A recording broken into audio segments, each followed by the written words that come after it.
There we go. Excellent. Okay, so here we are.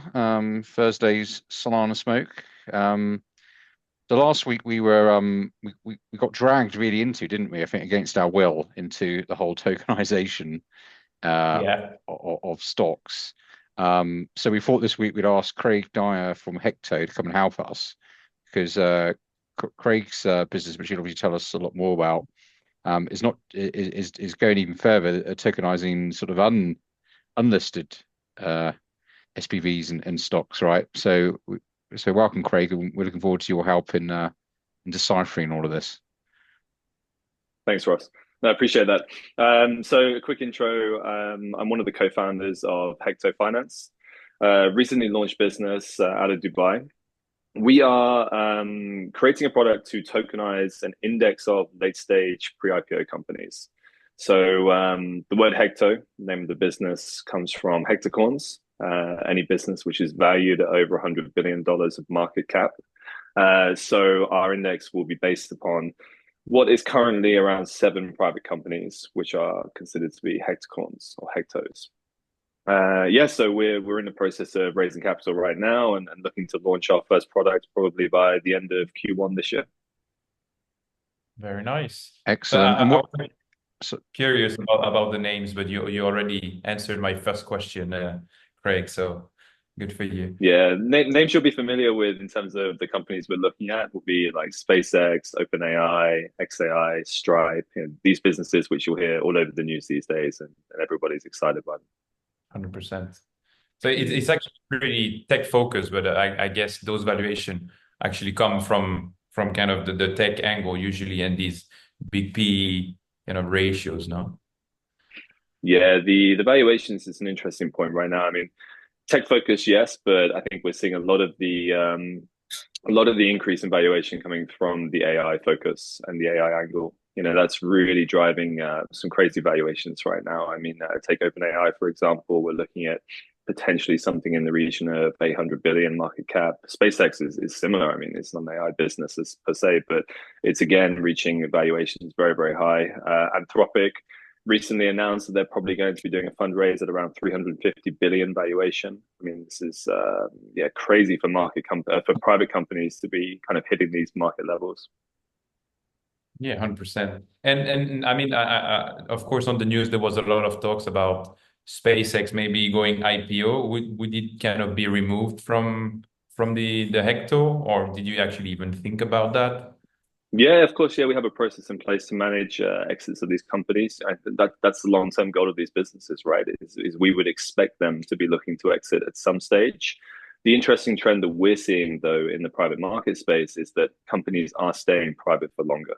That's very Hmm. much the direction of travel. If you look at the average lifespan of companies which are exiting now, back in the early 2000s, it was probably 6 or 7 years to exit. Now it's anything from between 12 to 15 years is the average lifespan. And we're seeing these businesses which previously, I mean, take NVIDIA, for example, I think that exited at around about a 500 million market cap. Now, these businesses are staying private up to 800 billion. I mean, we're going to see $1 trillion market cap businesses pretty soon, no doubt. And that's because of a couple of different reasons, I think, is one is these businesses like to maintain control over their balance sheet, over their cap table, over their, the regulatory stresses that they face in terms of disclosures, of financials, etc. When they go public, it's pretty tough on these companies. And if they're able to actually raise capital, which they can do now as the capital markets are becoming more efficient for these private businesses, then there's no reason why they would look to go public anytime in the near future. So I think the SpaceX one is interesting.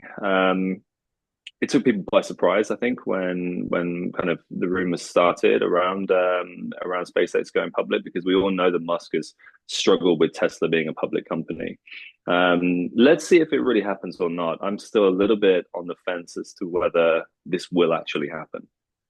It's going to be fascinating. There's a couple of interesting contrarian views out there, which are that actually he won't take it public, and potentially he might even look at bringing some of his other businesses within like the SpaceX ecosystem, because Musk is really creating like an ecosystem of fascinating businesses across the board.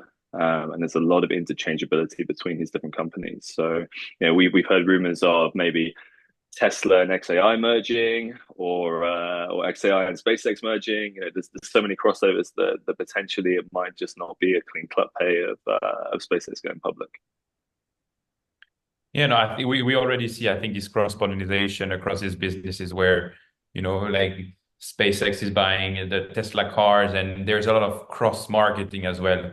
I think this is why All the AI functionality between XAI and Tesla. I mean, there's so much interchangeability there. It's one of the key reasons why he's been so successful.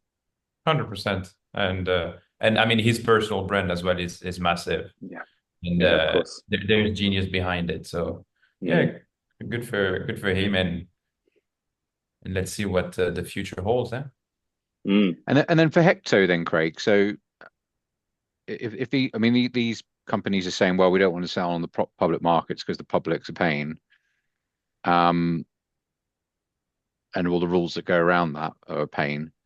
But whatever, we can borrow privately from other corporations or banks or what have you, right? But what's Hecto doing then? Because you're aimed at the man on the street, no? Yeah, so it's a really interesting space. I mean, we're seeing that as these companies are staying private for longer, people want to get invested, right? They want to be able to access these businesses. I mean, a lot of investors are missing out on that upside from that 500 million up to a billion or 10 billion or 100 billion. There's a lot of upside there that your average investor can't get access to anymore. So we're seeing more and more transactions happening in the secondary space, which is generally where you're seeing like sales and purchases of tranches of SPVs, which have exposure to these underlying private companies. To give you an idea, like I think the size of the secondaries market transactions back in 2025 is probably something in the region of like 170 to 180 billion of actual tradable stocks. So But that's it's not. But that's not size. that's not like SpaceX. You mean it's the shares, the SPV that holds. Right. Yeah. Correct. Yeah. Yeah. Yeah. Yeah. So that's SPVs which are holding shares in these Yeah. underlying private companies, whether it's SpaceX, OpenAI, Yeah. whatever it is. It gives you an idea of the size and scale of these transactions that are happening. Now, where Hecto comes in and what we're looking to do is we're looking to essentially open up that investable market to a much wider sphere of players. And by doing so, we're solving two problems already, which is the first problem is access. Right now that access is very limited to the top 1 or top 0.5% of people who are able to get that exposure. And that's generally your ultra high net worth and your family offices. So those private shares, they're not you can't just go and buy them, right? They're being traded between private people. Yeah, so I mean, first of all, it's professional investors only who can Right. get access to these, but it's really a question of access. How do you get access? And we're seeing more and more now some platforms coming out which are enabling investors to step in and buy tranches of these at maybe like $10,000 minimum tickets, for example. But they're generally on pretty terrible terms, probably second layer SPVs. There's probably 20% carry in there. There's probably a 3-4% management fee per annum. It's really, really tough to get that kind of exposure. And if you do, then the fees are going to kill your returns. So it's not a very efficient space right now if you're looking to come in as your average investor. Now, through tokenization and what we're looking to achieve with Hecto, we're essentially opening that market up. So we will create an index of these late stage pre-IPO companies, and there will be a freely tradable token, which will be traded on exchange. We're launching on the Canton network. Not Solana, which this is supposed to be Solana Smoke, isn't it? But I think we'll we'll just overlook we that. might have to recoin this as Canton Smoke for this Canton, week. I don't know, whatever, Canton chat or something. Yeah, I mean, look, Canton as a network is making a lot of noise right now, and it's hitting a lot of really interesting headlines. It's a great network, and we feel very privileged to be part of it. So we're very excited to be launching on Canton.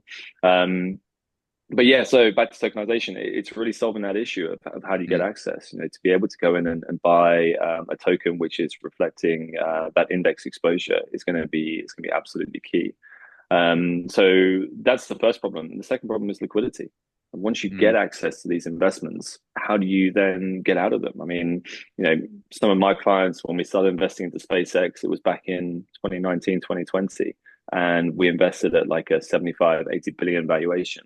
It's now 10x that. So how do those clients get out of those positions? Well, it's very, very hard to do so. They generally have to wait for the traditional process of an IPO. So by potentially creating liquidity through an index token like Hecto and what we're doing there, then that solves a big problem for these investors. Yeah, and you can then shove it in DeFi, presumably, while you're holding it as well, right? Exactly. Yeah. Yeah, To there's get going to be in. a huge avenue for scope and to explore that later on, sure. Yeah. Cool. Okay. Well, as this is Solana smoke, we have to disclose what we are actually smoking. So, what have you got, Maxime?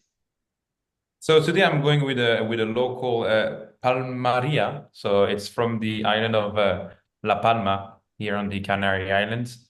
So it's a local producer, and actually a friend of mine is helping the cigar maker by making the molds that make the cigars. So he's in charge of 3D printing the pieces. So yeah, it's a gift from a friend, and it's a light, easy smoke, but I noticed that you're not going for the cigar today. You're going more with the gentleman's pipe. Exactly. Yeah. No, I'm going with a bit of W.O. Larson, the old-fashioned blend, which is a very nice fruity blend. I did smoke yesterday. That's why. I actually had a Perla de Mer, kept the wrapper here, which is sort of I would call as like a breakfast cigar. Is that light? But yeah, I'll be just gently nursing a pipe today. So what we're going to look at today, then, Maxime? So to stay a bit aligned with last week to catch you up, Craig. So we were watching the interview from George Harrop from the Step Finance company, and he was mainly talking about the fact that there's too many suits in the industry nowadays, and that the in Abu Dhabi there was too many finance bros, or how did he It, call us? Trust oh, me, bro. trust me, bros, right? Or institutional bros. Yeah. Yeah. So since I mean, look, I was there, and I tell you what, there was a lot of suits in the area. That's for sure. Were you at Breakpoint, Solana Breakpoint? It's a great point. Yeah. Okay. Yeah. What It was it was like? it was surprising. I mean, look, I've been attending crypto conferences since like 2015, so I've seen kind of the transition from the the hoodies and baggy jeans all the way through to what is now becoming an increasingly large percentage of suits. So yeah, it was quite interesting to see. So where are the hoodies then? Are they all like back working at McDonald's, or where are they now? They're still around, but there was definitely less of them, unfortunately. Yeah, I kind of missed that. I did go to an event last night in London, and I spotted a few hoodies there. I was like, okay, cool, it's still Still a going. But few. there was also, I mean, there was probably 30% of the people there were in suits. I Right. mean, the TradFi space is just invading. This event was a DeFi founders and investors event, Yeah. and yeah, it was definitely heavily on the suited side. Mm. Yeah, but I think it's a bit where Solana actually wants to bring they want to become the internet the capital of internet, no? So ultimately, if you want to bring capital in there, I feel that a lot of the tools that they're building are targeted for institutional. So I mean that's why I think we had a good laugh for kind of really seeing, okay, what is actually happening.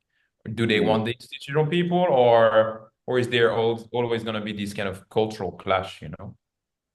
So yeah, just to stay a bit kind of aligned, and yeah, Ross, you have to give me again the request to Okay. Yeah. share. Done. Yeah. We're gonna be kind of watching a bit the same. It's gonna be again from just to pick it up. It will be the Solana users as well, and then we'll go more into some of the numbers. Somebody who came from that All right, we don't see my screen. Let's refresh. As somebody who came from that slightly more degen NFT background, what's the overall mood here? When you talk to the people that you spoke to, years and years ago, We don't see you. All right, doesn't matter. It's here. It's this one here.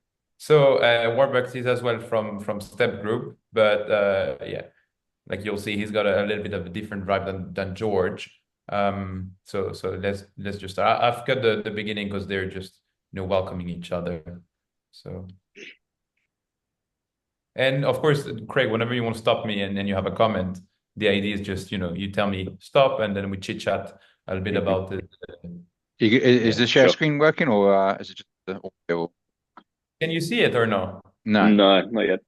Ah, okay. I thought I was sharing. I was like, no, so we'll do it again. Right. That's better. Yeah.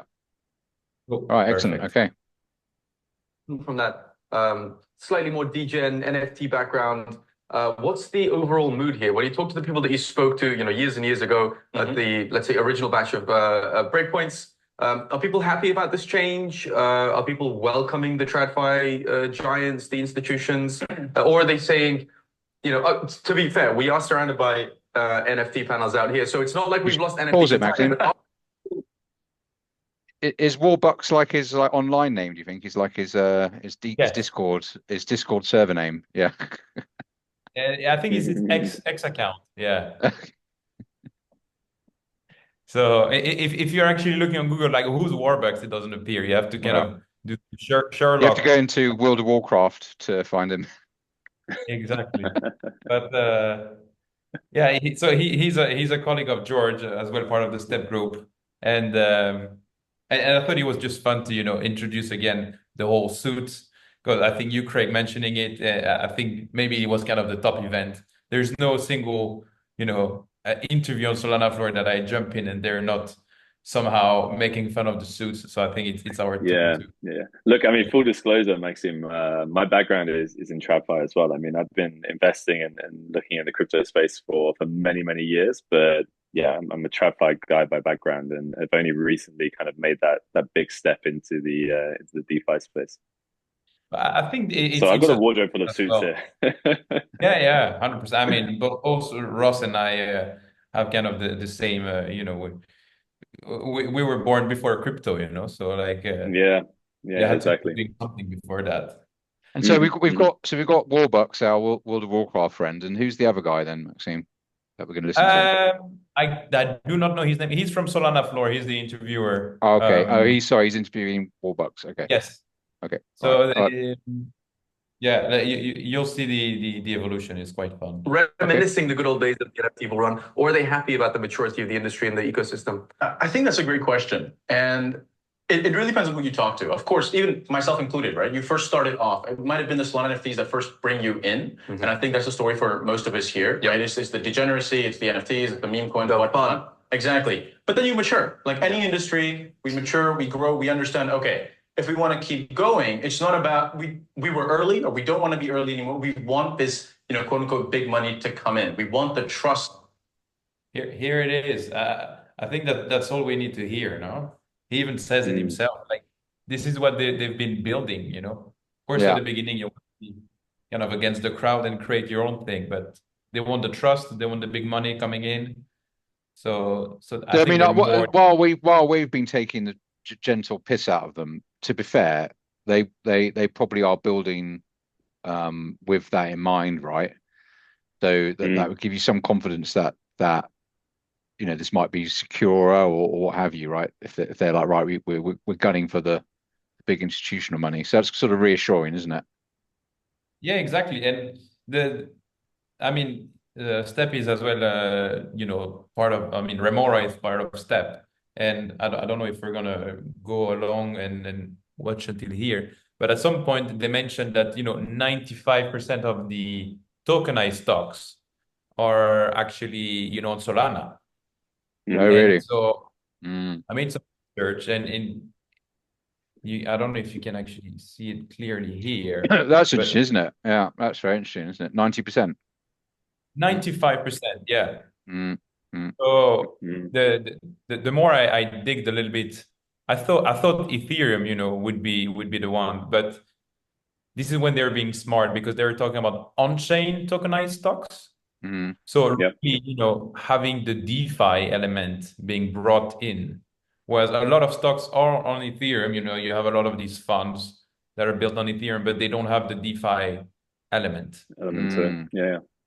So yeah, that was interesting. And now that we're kind of looking at the dashboard, you remember we were talking about Remora last week, Ross? Yeah. So this is what's happening like live. So as you can see, like great growth, I would say. Starting in September only with no volume, and now they're averaging at kind of a, when was it, last week they were at 2 million of volume. So Yeah. that's very, I mean, very Craig, this is the powerful. dream for Hector, really, isn't it? If you could get like this, but with the unlisted stocks, right? That's be Yeah, unbelievable, wouldn't absolutely. it? Yeah, no, it's very much it's also really where we see the direction of travel as well. I mean, there's so much interest out there. Yeah, there's a lot of pent up demand from investors looking for that kind of exposure. Mm. Looking a bit more at the data, one thing that I found interested is actually the kind of where is it? Yeah. So the stockholders here, you see that actually the least held Yeah, stock, it's actually MicroStrategy. it's probably So because it's been the worst performer. It's could not be. helping. But yeah, Is I thought it that was, completely decorrelated to Bitcoin now, MicroStrategy? Pretty much. If you look at the charts, yeah. Yeah. So it's not, because Yeah. before it was like, oh well, you don't need to buy Bitcoin, you can buy Yeah, MicroStrategy, it was but a pseudo play, yeah. that's not really the It's not case playing anymore, out is that it? way now. Yeah. Not Yeah. really. Yeah, that's interesting. What was the AUM still low though, isn't it? I mean, the other thing we should say here, isn't it, is the transparency here is just him. Imagine trying to get this from JP Morgan. Like live, what's going on within JP Morgan. That is what the transparency is amazing, isn't it? But I what? think the AUM was about 4 million. I saw. If you scroll back up, it was something yeah, like I that. mean, here you have the TVL where they have kind of 4 million on the DEX, and then they have these flash pools that are up at 2 million. Flash, I think, is mainly, What's a flash pool? I think this is where they do most of the big leverage.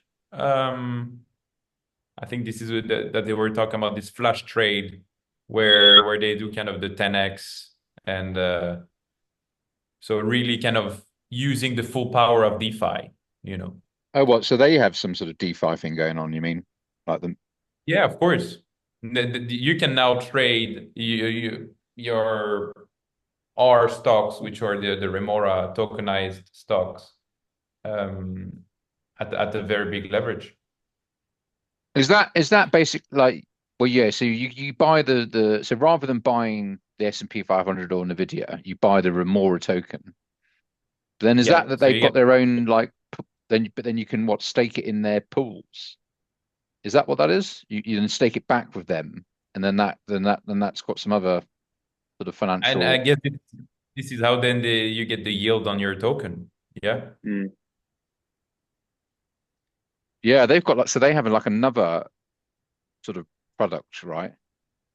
Seems, isn't it? Maybe we'll have another look at that later. But maybe should we continue with the video? Yeah. Maybe, or yeah. Yes. Just That is quickly interesting. going back to before. So if you look at a 1 year chart on Bitcoin versus MicroStrategy, Bitcoin's flat and MicroStrategy is down 48%. Oh wow, yeah. So it was tracking closely up until August time, and then obviously we had all the issues with MicroStrategy. So from that point on, it's just dived. And But I mean, go ahead, Ross. yeah, I was gonna say that was more just people calling them out than something actually happening, wasn't it? Basically, yeah. Yeah. I think it was as we saw Bitcoin price start to sell off, people started to get very concerned about where that breaking point was with MicroStrategy, where they were going to have to start selling Bitcoin in order to kind of manage their balance sheet accordingly. So you like a bit of a mini run then on his stock, yeah. But Interesting place where it is now, though. It looks interesting now for those with a high risk appetite. Sorry, Maxime, because what were now you going to say?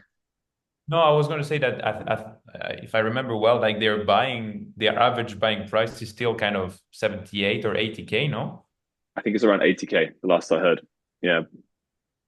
So, I mean, it's still kind of a good buy, no? I think it's more around the convertible products and where they'll get converted at. which I don't remember the exact details, but I think that's where the risk lies. I was quickly, yeah, I think you were looking at the same chart. Yeah, because They're both, MicroStrategy were issuing convertible notes, weren't they, to raise the funds to buy the Bitcoin? yeah. Yeah. Yeah, and I think the problem was I mean, I think they were giving kind of 12% yield or something. So Yeah. So that that was average purchase price is $75,000 for Bitcoin. So you've got the fact that they might not be able to hit the yield if the and what then, Craig, there's some sort of like you might get diluted somehow or something when all those notes convert. Yeah, correct. all right. Okay. Let's go back to our dear Warbucks. Warbucks, let's hear what he's got to say. Come in slowly, smart money, yes, to come in slowly and surely. Still TARD5, not gonna lie. You know, they have their limitations, but I think people are a little more receptive than they used to be. I think if you go back a few years talking about, you know, the likes of BlackRock, all these other TARD5 institutions coming in, it was more like, oh, you know, it's them or us, them or us. But now it's a little bit more of a culture of, okay, hey, how can we grow together? How can we really, you know, bring, of course, you know, our platforms, our infrastructure to the masses? That's why we've seen the growth of RWAs. We move away from the degeneracy of NFTs, you know, PFP icons, which is still beautiful. Don't get me wrong. I still rock mine. But the hype cycle's gone. And then to meme coins, you know, based on animals, based on whatever's going on with pop culture, to now, okay, how can we really leverage the decentralization angle in DeFi, right? How do we step away from TARDFi, make things a little more exciting? So, such as what we're doing. I see how smooth that was. Oh, you see that? Yeah. I thought that was interesting where Solana is still very kind of big on NFT and before NFTs were really how you were basically storing value, you know, in the blockchain. Because you're saying, okay, like I have this image that I've hashed somehow and now this is worth something and I'm gonna hold it. Whereas now they're kind of more turning into, okay, what about if I just do the S&P 500 token and I hold this one? So even them are kind of transitioning their kind of interest. Yeah. I was just about to say, hey, let's talk about tokenization because it's big. But you got to set that in. That was beautiful. Exactly. And I would caveat that by saying there's a reason why we need to talk about this because 95% of tokenized equity volume is now on Solana, right? So as much as there's this maturity, you know, we've gone from the pure degen, meme coin speculation, NFT speculation before that, to RWAs and stablecoins being sort of the main talking point. And here we have, you know, trillion-dollar institutions, asset managers. At the end of the day, what excites us as individuals and let's say retail participants is the fact that Solana's now got to a point where 95% of tokenized equity, tokenized asset trading, stonks on chain is happening on Solana. So how bullish is that? Oh, extremely bullish, man. Like I think the excitement is there, and you see people even talking about it, right? Like I said, it's reflected in the conversations you have every day. We don't have a booth here that's on a breakpoint, but we've got these beautiful models, you know, just walking around in their jumpsuits, 20 of them, and we've got Jumpsuits, by the way. Did you hear I remember that. Craig, why did we not think of this marketing strategy? No? Yeah, funnily enough, we'll start rolling that out at Hecto pretty soon. Yeah, that's right. You couldn't get it. You couldn't do it at Barclays, could you? But you can do it at Hecto. No. I mean, the money you save on booth, you just you know, have a walking booth, and you take a couple of interns and you make them run around the conference. It was literally the first thing I saw when I walked into Solana Breakpoint was that. Oh, you saw it? Was it how ridiculous? Oh yeah, was it? like literally you walk in and they're just right there. I was like, wow, okay, hey guys. Yeah, I love their innocence, you know, don't you? I mean, because he's saying it with a straight face as well, right? Isn't he? You know, he's like, yeah. You know, as if it's like normal. I mean, I don't know if it was a ChatGPT idea or it was just during a meeting that actually they were looking at the graph and they said, okay, are we going to invest in a booth that is kind of 20K, or are we going to get 10 people, pay them $100 for the day, and you know, make them run around and you know, you're saving money. So organic marketing. Imagine the intern. There's like some young kid that was like tasked with doing that calculation. You know, like right, he's probably been phoning around Abu Dhabi, getting the, you know, the hiring women price, and then, you know, versus the booth, right? No doubt there was some price inflation around the conference around hiring women, I would have thought. Anyway, But I let's carry on. Pass. Is that the MotoGP look? Yeah. We're Okay. based on the F1 circuit sort of pitch crew sort of fit. But Smart. yeah, we've got something exciting planned. So let's see what Okay, happens. Let's see what okay, happens. okay. But we've got some dudes outside as well, some male models wearing billboards. So people are stopping to Oh. ask. I didn't remember them.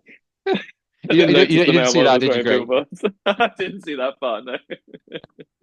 So it was a whole strategy, huh? People inside wearing so what was it, an F1 They would have these like jumpsuits on. Yeah, there's like these big jumpsuits, these elegant jumpsuits. And then what with the guy? And then Mm. they had some losers outside in like sandwich boards today. Honestly, I have no idea. I didn't see that. He sort of says it there to sort of compensate. He's like, oh well, don't worry, there's nothing wrong with the girls because we had some men as well. Yeah, exactly. But we dressed them up in billboards. But not they jumpsuits. don't. Yeah, they were just like some losers in billboards outside. and we leave them outside.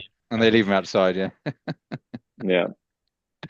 That's We brilliant. want to Isn't it? understand, okay, as great as all the other hype cycles were, people want to understand, okay, how can I, if the market downturn really is coming, because I mean, that's the sentiment right now. Not financial advice, of course. NFA, but where should I put my money? Right. Well, what should I be looking at the moment that I think would be safe for me? That would be safe for my portfolio, my friends, my family, just as a hedge, if you will. And so you would probably look at things with more fundamentals than just, vibe and culture. As great as that is, that comes and goes. Right. We all know this, right? Sorry, let's stop it there. It's really interesting that he's basically saying his general investment strategy is vibe and culture, and now he's hedging by looking at fundamentals. I love that. I'm protecting my portfolio with man. the S&P 500. So Yeah, because I used to say to people, look, it's not about fundamentals in crypto; it's about the pumpamentals, right? But is that what he's still? saying? He's saying the same thing. It's still true, He's isn't saying it? now I mean, he's obviously, this is transitioning all. more into the real world. Yeah, you're gonna have to look at some data now, mate, not just sort of get a vibe for what's going on Twitter, basically. Yeah.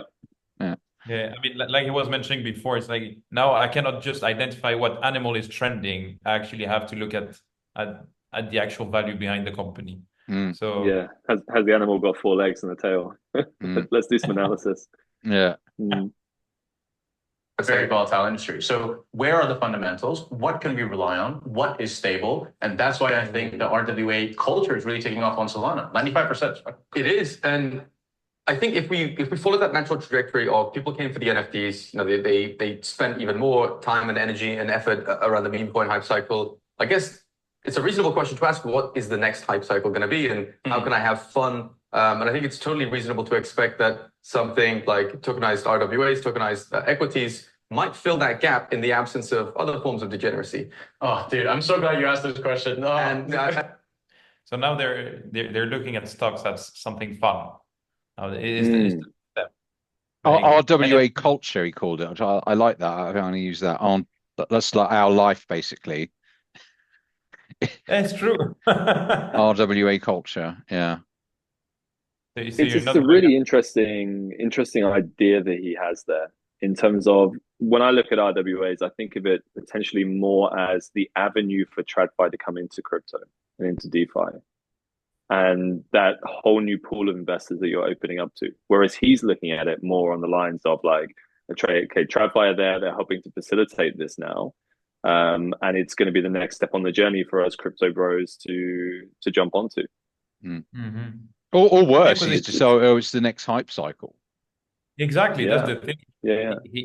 He still wants the price to be pumped somehow, whereas you're talking about real world assets, what the intent of it was to bring stability and kind of real, substance behind, but they're still kind of looking at it from a pump. I think this is a really good opportunity for me to kind of like plug the whole Canton ecosystem at this stage, because that approach the Canton has in terms of this very institutional, very kind of doing this in less of the pump and dump kind of way and less of that kind of typical jumping on the bandwagon approach, and really building some fantastic infrastructure around a network which is focused on like how can we improve how financial markets operate, basically. and utilizing on-chain assets and a very good blockchain for that. It just makes so much sense. And it gets you away from that world of what he's talking about, basically. Yeah, I mean, So we love Solana, but it's still a bit. I mean, looking at these guys here, it's still a bit bro, isn't it? don't you think that going kind of a full institutional blockchain like Canton, you're limiting the access to retail then? Solana is it's been a key question, and it's something that we've looked at, and we have had feedback when we've been pitching. Has been, look, is the retail uptake really going to be there? Are we going to have enough demand from a retail perspective? I think that we initially were fairly concerned about that, but what we have seen in the past few days, specifically on Hecto, has been remarkable. 2 days ago we went live with our webpage where we had a little intro video, a little bit of explanation about what Hecto is and what we're doing, and we had the option for people to join a waitlist, so that when we launch our first product in a couple of weeks, they will be notified of that, and they'll be able to come on and actually transact on the app. We've had over 25,000 people sign up to that waitlist in 24 hours. Wow. So as of yesterday morning, it was 25,000 people. And that is essentially a retail investor pool, which it's been remarkable. It's surpassed, I think, a lot of our expectations. So I think that potentially from that regard, maybe we've overlooked something when it comes to Canton, and the network, and the ability for crypto investors to look past the need to go with Solana, for example, and actually to consider other options pretty easily. And a lot of those people, we had two options. It was like signing up, have you got a Canton wallet or not? And a large proportion of those people have actually come back and said, yeah, we've got a Canton wallet set up already, which is encouraging. So I think that people are very flexible. They can move networks pretty quickly, and they're quite open to that idea. Yeah, I guess they're all already kind of tech savvy. Yeah, absolutely. It's not a problem. I mean, I think we've already, I mean, personally, I've done, the switch you go from Bitcoin to Ethereum, then you move to Solana. So then, opening up a new wallet, it's kind of frictionless. Yeah. Absolutely. And providers out there these days, they make it very easy for you. So, yeah. Is that the end of the video, Maxime, or we got more to watch, or? I think the most interesting was, looking at these kind of numbers. I think the 95% for me was really kind of very eye-opening. What I actually wanted to show you now, the big competition of Remora is actually called Xtox. And you remember, Ross, that we ended up looking at the kind of partners, like Alpaca and that, weren't we? Yes, exactly. Alpaca and the Step Group being in the Cook Islands, no? So I did the same, and I'll do it with you right now to show you actually what Xtox is, and I think it'll make you smile as well. So as you can see, a lot more tokens slash companies compared to Remora. So they're way bigger in that sense. And this is on Solana as well, is it? They're multi-chain. So right, okay. as you can see, Ethereum, Solana, Ton, I think most of their smart contracts are kind of everywhere. But already looking at the AUM, you can see that they're much bigger. And let's see if I find it.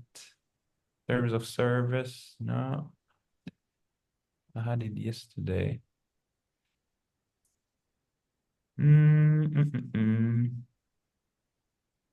What are you looking for, Maxime? So I'm looking for the company Legals, actually, right? here. The corporate entities, and yes, that, exactly. Yeah. Who's actually running the? So it's this company called Backed. So they're based in Jersey, as you can see, Ross. Oh, right. You Okay. click on Then, go on their privacy notice. It's yeah, you'll find it over there. here it is. Service providers. Mm. So Alpaca, our way, friend's Alpaca. Yeah. Oh, and Marky Barman here in Zurich. Yeah. so it's Hmm. very Swiss focused actually, Mm, and Alpaca as well. mm, Um, so I thought that that was interesting. Clearly, a way different approach than Remora that is mm. going on Remora. Just to give you an insight, Craig, basically everything was saying Alpaca Hmm. ex Hmm. except Step as the tokenizer. Yep. So here it's you can see that it's much more kind of advanced. Yep. Um, and Do they have like a FINMA license then, or are they um well they I I think would they were expect they're so. partnered with these Swiss entities, I guess, don't they? Yeah. I think it's more Liechtenstein. Okay. Liechtenstein. Liechtenstein. Okay, there you go. Mm, Mm. mm. So yeah, I thought that was curious to And then see. Swiss law. But Yeah, under they are Swiss applying law. Swiss law. Mm. Yeah. Yeah. Mm. But we're seeing more and more of this coming out of Switzerland now. Oh Switzerland yeah. is very it's very supportive for this kind of product. Yeah, I mean, I think Switzerland just didn't want the sort of a whole like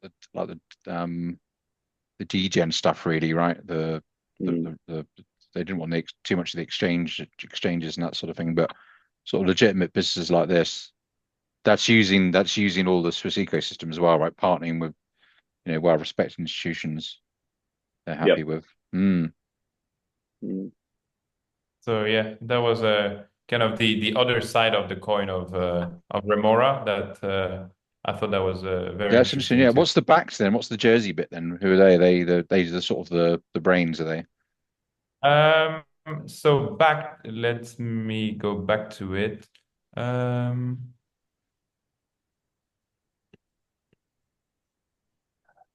I think it was only the.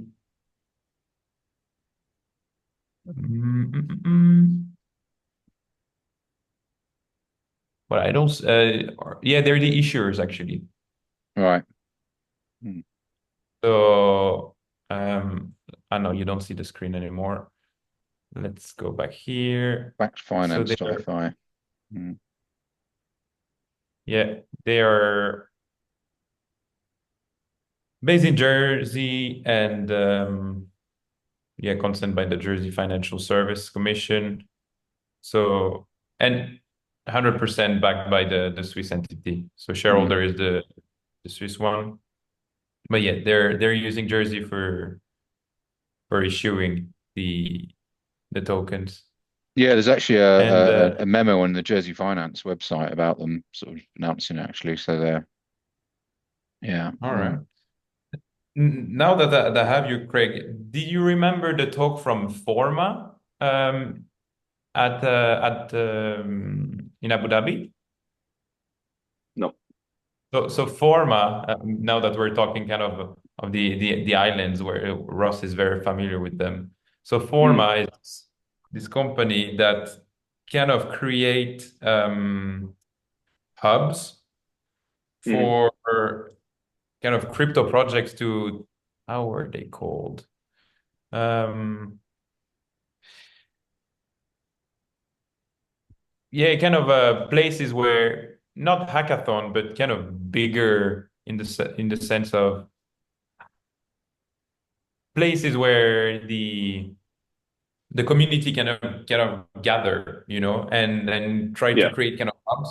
And so one of the hubs that they were working on was that they worked with Kazakhstan, and uh, Hmm. and they were always kind of staying a couple of months in one place and then moving to another one. So kind of really to raise awareness for Solana. But during the Mm. Abu Dhabi event, they actually say that they were gonna put a permanent place, and I'm gonna let you guys guess where they're going. Well, I've hinted a lot, but Yeah. Probably UAE, I would expect. no, they're going to the Isle of Man. So Really yeah, interesting. pretty Okay. pretty interesting. I thought as well. There was not too Yeah. much. Why?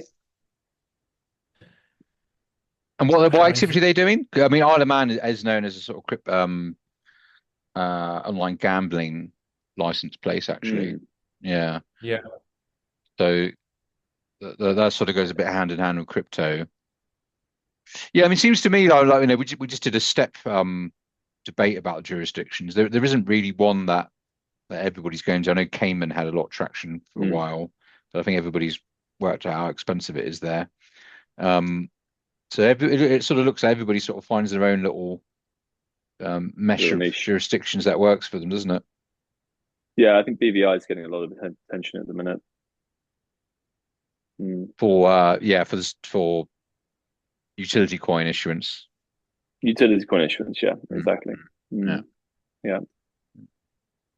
I don't know if they were choosing Isle of Man because of the kind of vicinity with London or just the tax aspect, but this is that was one of the kind of what used to get everybody the Isle of Man is that you'd work it all out, and then everybody forget that there's 20% VAT in the Isle of Man, and that would quite often like derail everything.